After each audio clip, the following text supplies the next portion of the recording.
BEI, le Bureau des enquêtes indépendantes, se penche sur une intervention policière du SPVM qui a laissé une femme partiellement paralysée. Après avoir arrêté une femme, il y a des agents qui l'ont vraisemblablement abandonnée. Elle gisait immobile sur un trottoir devant sa maison. Pour en parler, on reçoit André Durocher, ancien inspecteur au SPVM. Bonjour André. Bonjour Isabelle.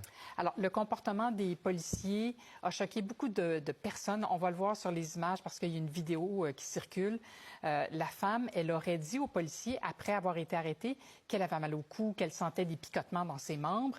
Est-ce qu'ils n'auraient pas dû la reconduire à l'hôpital plutôt que chez elle? Bien, effectivement, si ce qui est dit est la vérité, en fait, parce qu'à ce moment-ci, malheureusement, on n'a simplement qu'un côté de l'histoire. Mais normalement, lorsqu'une personne est sous notre garde, en détention, on se doit à ce moment-là de s'assurer de lui prodiguer les soins dont la personne a besoin. Il va sans dire. Donc, ça va être au bureau des enquêtes indépendantes de tirer ça au clair, voir exactement ce qui s'est dit et quelles informations les policiers disposaient à ce moment-là. Parce que les informations dont on dispose, c'est ce qu'on voit sur la vidéo. Évidemment, cette femme-là, elle est immobile, elle ne bouge pas, elle est au sol.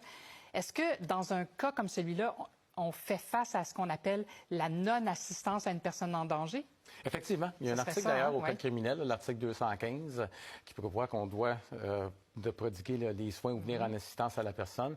Mais avant de tirer des conclusions là-dessus, il faut être très prudent. D'ailleurs, j'aimerais en profiter, Isabelle, pour dire, j'ai vu, il y a eu une déclaration qui est sortie de l'Hôtel de Ville. J'espère que ça ne fait pas partie des stratégies pour attirer les policiers vers la ville. Cela étant dit, là, je ne veux pas excuser le geste des policiers, là, pas du tout, mais simplement attendre que l'enquête suive son cours. Le BEI vont faire une enquête en bonne et due forme, là, puis on verra ce qui s'est produit exactement. Pour être très, très clair, André, qu'est-ce que c'est les obligations? Quelles sont les obligations des policiers quand ils ont sous leur garde quelqu'un, cette femme ou quelqu'un d'autre?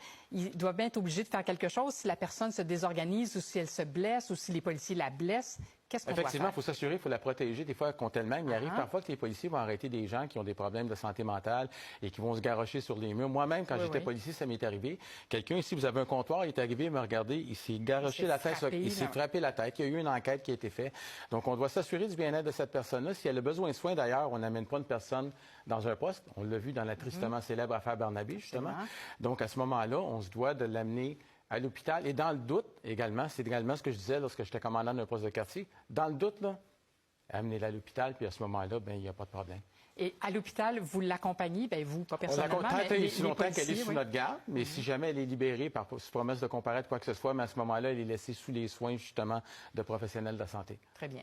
Bon, ici, ce qu'on voit sur les images, c'est que les policiers l'auraient abandonnée sur le trottoir. Elle ne pouvait pas bouger. On voit les gens qui sont autour. Elle ne bouge pas, absolument pas.